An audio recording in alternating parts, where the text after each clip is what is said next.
大家好，今日係2025年嘅2月10日啊。呢幾日咧有好多人嚟留言，就話咧喂，美國政府認咗啦，呢個 COVID-19 嘅病毒啊係嚟自美國嘅實驗室嘅。咁我前日咧就引用咗英國國會報告喺保守黨時期調查嘅。咁咧保守黨時期咧調查咧就話咧中國啊。咁就係發佈咗大量咧 COVID-19 嘅失實嘅新聞，影響到咧英國嘅防疫，威脅到英國嘅國家安全喎。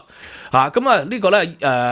英國政府當時咧就指出啦，譬如話咧中國就指控啦，話呢個嘅 COVID-19 病毒咧係嚟自美國嘅，美國軍人呢個運動會嘅時候帶嚟嘅，又話咩白肺病咁，但係咧喺中國自己嘅科學家，甚至乎呢個嘅中國嘅衛生部門發佈嘅數據呢個最早嘅疑似病例就早喺呢個嘅軍人運動會爆發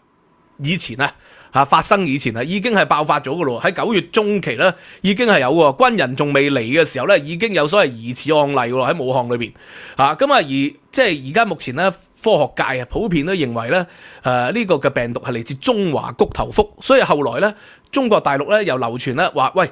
劍橋大學認咗啦，父祖孫三代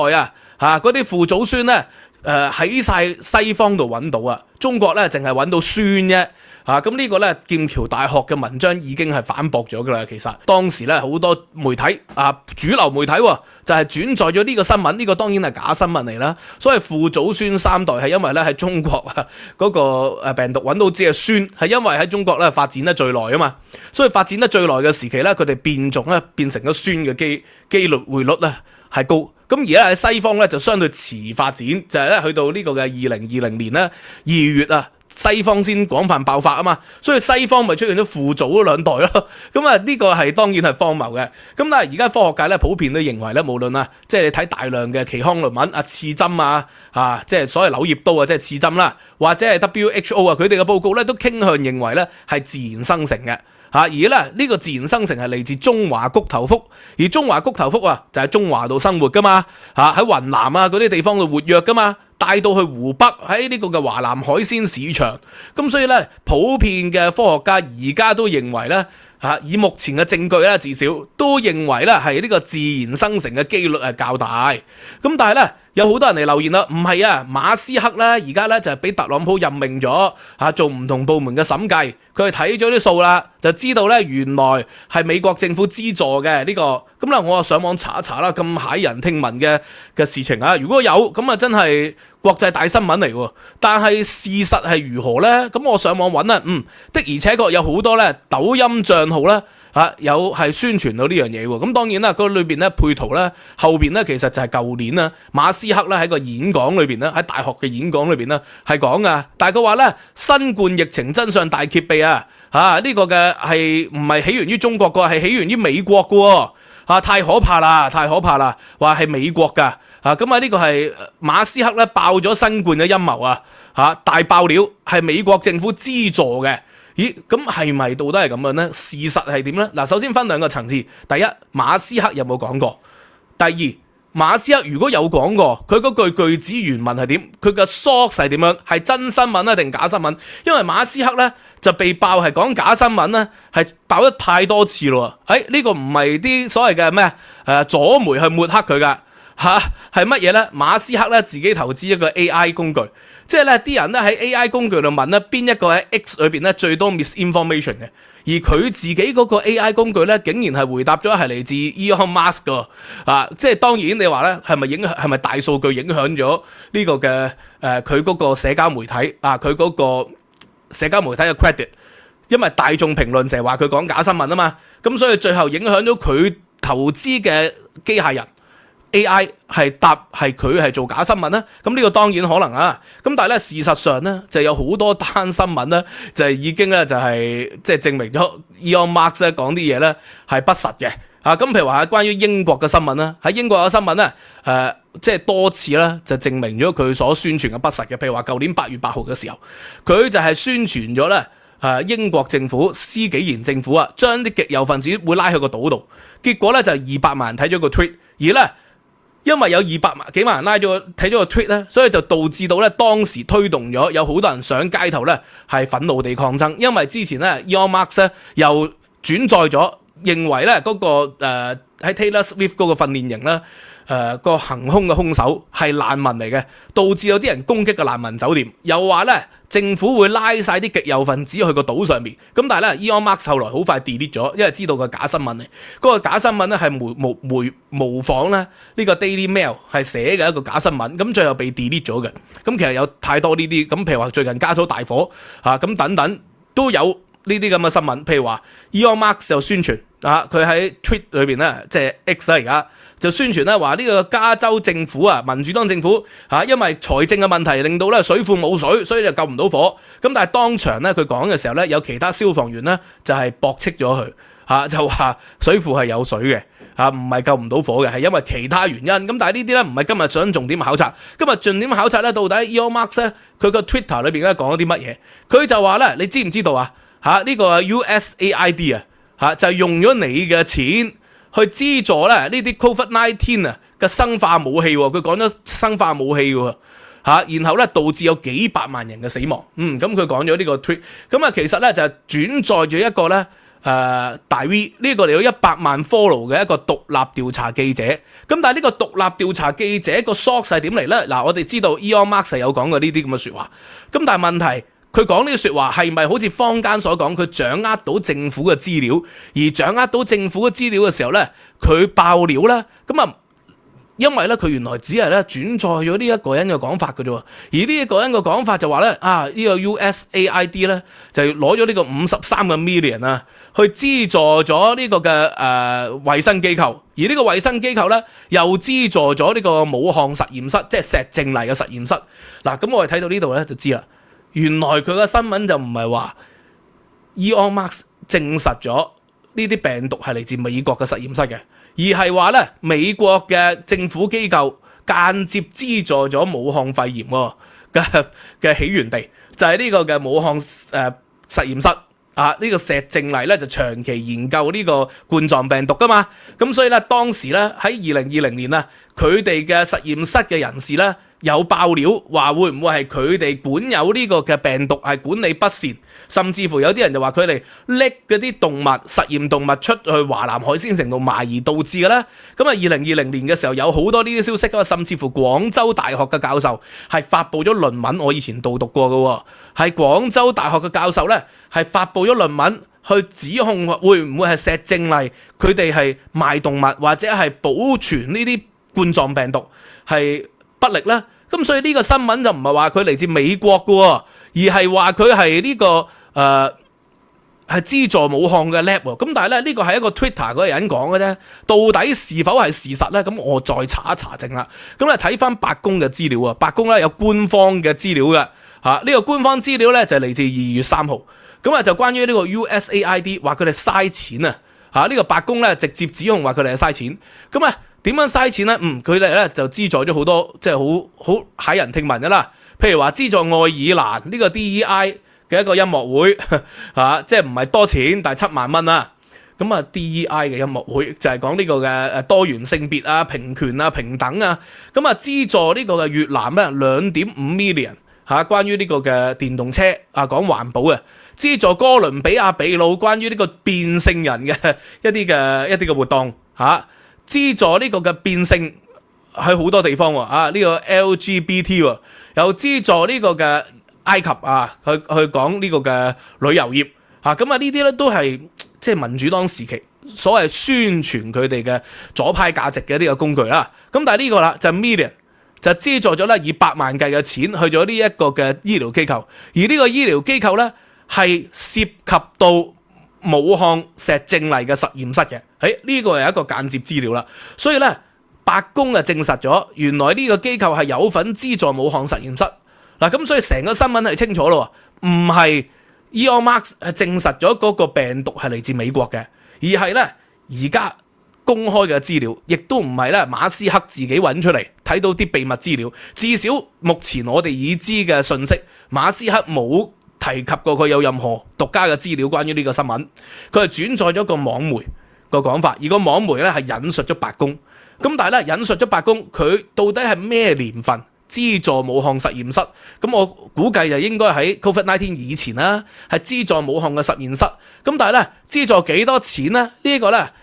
再查一查啦。呢個所謂人道主義機構咧，佢拒絕咗回答喎。就關於呢個嘅頭先講嗰個醫療團體啊，佢拒絕回答到底佢資助咗幾多錢，係咪？咁啊嗱，呢個係2021年底。美國政府咧仍然係有資助嘅呢個機構嘅，而佢哋最後投資咗幾多錢落去武漢實驗室裏邊呢？而武漢實驗室係咪呢個嘅病毒嘅起源地呢？呢樣嘢咧到而家仲冇足夠嘅資料啊！所以咧啲人咧就嚟留言話美國認咗啦，唔好再撐啦，係美國做嘅呢個病毒。即使如果係同美國嘅資金有關係，呢個 USAID 有關係，都係武漢嘅實驗室爆發出嚟嘅，因為佢係資助武漢嘅。咁啊，而再同另外一個美國政府嘅資料咧係相違背嘅咧，就係咧 CIA 啊，其實啱啱冇耐之前咧喺1月底先公開嘅喎CIA 咧而家 most likely 仍然咧係相信咧有資料顯示咧呢個 Covid 嘅爆發咧係嚟自武漢嘅實驗室嘅咁所以從呢個嘅資料去睇，即使係資助呢個資助咧就一定係呢個嘅武漢肺炎爆發以前。至少大流行喺2021年以前係資助嘅，即係喺特朗普時期資助嘅。咁啊，如果係特朗普時期，當然你可以再上推，會唔會就係奧巴馬時期已經資助緊石正麗嘅研究呢？而家目前冇足夠嘅資料，但係就至少喺拜登上台以後呢，就冇資助石正麗嘅實驗室。咁啊，就算有資助，都好大機會係呢個嘅特朗普時期資助石正麗嘅實驗室。呢個係一個好重要嘅資訊。而 CIA 而家就話啦，好有理由地相信，普遍傾向地相信，以目前嘅資料去睇 ，Covid 嘅爆發係嚟自武漢嘅實驗室嘅。咁但係當然呢啲咧係 CIA 講噶嘛，但係 CIA 唔係科學專家嚟噶嘛。頭先我所講，而家目前科學界主流都認為係自然爆發，咁但係自然爆發咧就即係唔涉及基因複製或者係基因編輯。咁會唔會就係自然地喺武漢石正麗實驗室裏面管有，但係意外地泄漏出嚟咧？嗰啲工作人員拎嗰啲果子狸啊，拎嗰啲穿山甲啊去賣，實驗室裏邊咧用完做實驗去賣，會唔會有呢個可能咧？而當年啊，2020年、2021年喺中國嘅科學家就已經提出咗呢種質疑啦嘛。嗰啲係 insider， 嗰啲人咧喺實驗室裏邊工作過嘅，佢哋都指出咧呢一種咧喺中國嘅實驗室裏邊咧，都並非係即係並非係罕見嘅做法嚟嘅，會唔會有呢種可能呢？咁而家咧目前都仲未知，咁但係咧從今日嘅考證就話俾大家知，馬斯克就冇用獨家嘅資料，佢唔係睇過啲咩秘密嘅檔案，唔係因為佢而家進入咗美國政府就睇到秘密嘅檔案咧，就指出咗呢個實驗室泄露係嚟自美國政府嘅，反而以公開嘅資料去睇，呢個實驗室就係由美國嘅政府資助一個衛生機構，而呢個衛生機構有資助咗呢個嘅武漢肺炎嘅實驗室，咁所以呢個就睇到個情況啦。正如咧馬斯克咧，其實即係講好多呢啲新聞啦，最近譬如話佢指控咗喺美國一個左派嘅一個學術網站呢個Political 咁咧就話咧佢呢個學術網站咧就係即係受呢個嘅 USAID 資助。但係呢個係假新聞嚟嘅，因為官方已經發咗聲明，雙方都掛咗聲明，機構發咗聲明，嗰個左派嘅網站都發咗聲明，嗰個 USAID 只係其中一個訂閱者，係無數嘅訂閱者裏邊咧，其中一個年費訂閱者，即係好似我 Patreon 網友裏邊嘅其中一個網友。咁呢個係咪等同係資助呢？如果馬斯克係掌握到更多嘅證據，喂，佢唔係喎，佢有直接或者間接資助呢，佢就攞出嚟。但係佢又冇攞出嚟咧，就發咗一個 Twitter， 發咗一個 X， 咁結果咧好多人轉載，好多人信以為真。咁佢馬斯克嘅一貫做法就係咁樣嘅。佢好多咧就會自己 delete 咗嘅，就後來發覺打臉啦，就會自己 delete 嘅。咁但係咧更多咧就會即係植入咗啲人嘅腦海裏邊啊，影響咗咧而家嘅政治嘅動態。所以佢收購 Twitter 其實就係呢個道理。不過咧即係假新聞啊，或者一啲人斷章取義咧，你係冇辦法奈得佢何嘅。好似咧我前幾日咧就拍過一條片同埋一個直播呢條片咧就話咧呢個嗰個圖我冇改過嘅。英國保守黨建議咧入籍居住年期要求由5+1延長至10+1。我由始至終係冇提過呢個移英港人我係喺影片裏邊3次指出咗，我認為保守黨提出呢個建議呢係唔能夠追溯翻以前嘅。我由始至終講咗3次嘅嚇，因為第一佢係在野黨，佢冇能力，因為工黨係足夠嘅票數，而工黨呢對於新移民嚟講就視之為票倉，就唔會動到一啲已經有投票資格或者呢係佢哋親人有投票資格嘅人呢嘅票源嘅，所以我係講得清楚嘅嚇。咁而呢亦都裏邊有好多人斷章取義，就話你打臉啦，因為咧後來啊黃世澤就澄清咗啦，就問咗保守黨，就話唔會涉及 BNO， 我由始至終都認為 BNO 係唔會受影響嘅，我3次講到，但係仍然有啲人咧就話你係燈神啊，你打臉啦，咁我直播裏邊咧，當時黃世澤仲未公開個資料，直播第2日3日之前，我亦都再講一次 Reform UK 民望第一，解釋點解英國朝野會拒絕移民，無論而家嘅工黨還是係保守黨、自由民主黨 Reform UK 都係咧傾向拒絕移民嘅。所謂拒絕移民咧就係大幅收緊移民，譬如話留學生唔能夠帶家屬啦，